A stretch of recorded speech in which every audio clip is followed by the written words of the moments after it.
जय हिंद दोस्तों, हम पिछले क्लास में विज्ञान तथा मापन चैप्टर को शुरू किए थे, जिसमें हम अच्छे से बतलाए थे कि विज्ञान कितने प्रकार का होता है और क्या होता है। समझ में आ गया।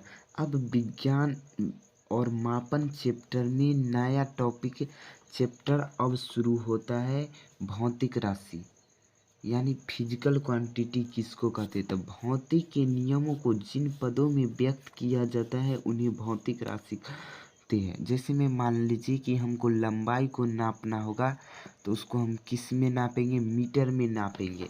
तो वही मीटर क्या हो जाएगा, भौतिक राशि हो जाएगा। द्रव्यमान को नापना है तो हम किस में नापेंगे, केजी में नापेंगे। तो भौतिक के नियमों को जिन पदों में व्यक्त किया जाता है उन्हें क्या कहते हैं, भौतिक राशि। अब आपको एक बात समझ में नहीं आएगा कि राशि क्या होता है, तो पहले चलिए कुछ छोटा छोटा चीज जानते हैं। देखिए राशि क्या होता है। राशि को अंग्रेजी में बोलते हैं क्वांटिटी। समझ में आ गया। तो भौतिक में राशि का मतलब यानी भौतिकी में राशि का मतलब क्या है, भौतिक राशि से होती है। भौतिक राशि वे राशियाँ होती है जिनका प्रत्यक्ष रूप से मापन किया जाता है। यानी भौतिक राशि में प्रत्यक्ष रूप से मापन किया जाता है यानी मापा जाता है। जैसे में लंबाई हुआ, द्रव्यमान हुआ, समय हुआ, दूरी हुआ, चाल हुआ, वेग हुआ, त्वरण हुआ, बल हुआ, दाब हुआ, इत्यादि चीज़ों को क्या किया जाता है, मापा जाता है। एक और है मात्रक किसको कहते हैं, अंग्रेजी में बोलते हैं यूनिट। किसी भी राशि के माप के लिए मात्रक मापों की आवश्यकता होती है। उसके स्ट्रेंथ को यानी उसके मापन यानी शक्ति को यूनिट्स कहते हैं यानी मात्रक कहते हैं। समझ में आ गया। मापने की इकाई को क्या बोलते हैं, मात्रक बोलते हैं। अब देखिए परिमाण क्या है, यानी परिमाण को अंग्रेजी में बोलते हैं मैग्नीट्यूड। तो किसी वस्तु का उतना ही मान जितना एक बार में लिया या काम में लगाया जाए तो उन्हें परिमाण कहते, क्या कहते हैं, परिमाण कहते हैं। चलिए अब हम जहाँ पढ़ रहे थे फिर वहीं पे हम आ जा रहे हैं। हम क्या बतलाए कि भौतिक राशि क्या होता है। तो भौतिक के नियमों को जिन पदों में व्यक्त किया जाता है उन्हें भौतिक राशि कहते हैं। समझ में आ गया। जैसे लंबाई बतलाए, लंबाई को मापने के लिए किसका प्रयोग किया जाएगा, मीटर का।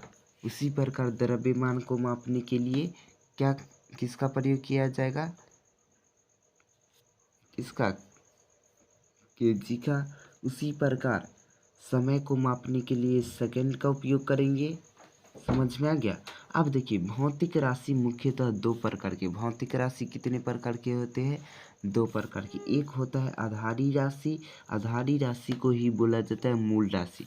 और दूसरा होता है व्युत्पन्न राशि। तो आधारी राशि किसको कहते हैं यानी बेस या बेसिक क्वांटिटी किसको कहते हैं। तो आधारी राशि किसको कहते हैं, आधारी राशि को अंग्रेजी में बोलते हैं बेस या बेसिक क्वांटिटी।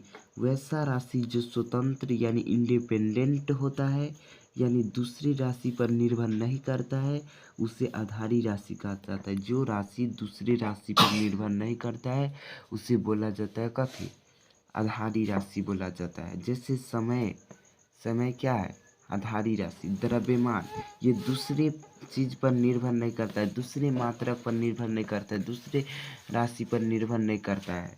उसके बाद आ गया लंबाई, ये सब दूसरे राशि पर निर्भर नहीं करता है। आधारी राशि को ही क्या कहा जाता है, मूल राशि कहा जाता है। इनकी संख्या 7 होती है। ये दूसरे राशि पर निर्भर नहीं करते हैं। समझ में आ गया। अब हम आगे पढ़ेंगे व्युत्पन्न राशि। क्या पढ़ेंगे, व्युत्पन्न राशि। आधारी राशि हमको अच्छे से समझ में आ गया। चलिए अब पढ़ते व्युत्पन्न राशि।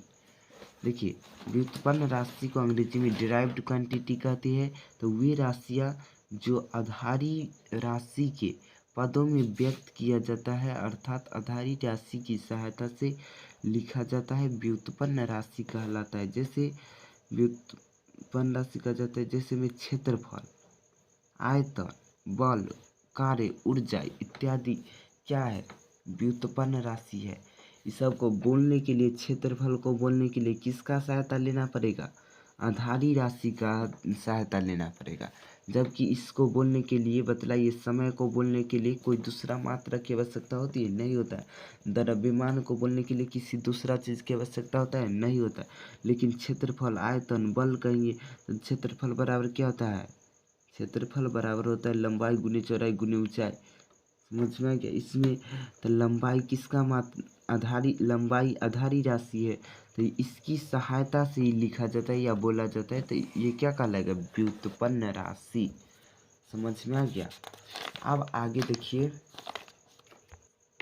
नोट में लिखा हुआ है आधारी राशि के मात्रक को आधारी मात्रक तथा व्युत्पन्न राशि के मात्रक को व्युत्पन्न मात्रक कहते हैं।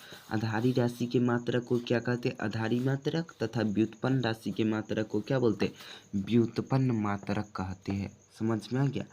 आप देखिए आधारी, यहाँ पर तभी जस्ट पढ़े पीछे आधारी राशि, अब पढ़ेंगे आधारी मात्रक किसको कहते हैं। बेसिक क्वांटिटी किसको बोलते हैं? तो वह मात्रक, वहाँ पर पढ़े थे वह राशि। समझ में आ गया? आधारी राशि में पढ़े थे वह राशि, यहाँ पर आधारी मात्रक है तो यहाँ पढ़ेंगे वह मात्रक जो किसी अन्य मात्रक पर निर्भर नहीं करता है, उन्हें आधारी मात्रक कहते हैं। वह मात्रक जो अन्य मात्रक पर निर्भर नहीं करता है, उन्हें आधारी मात्रक कहते हैं।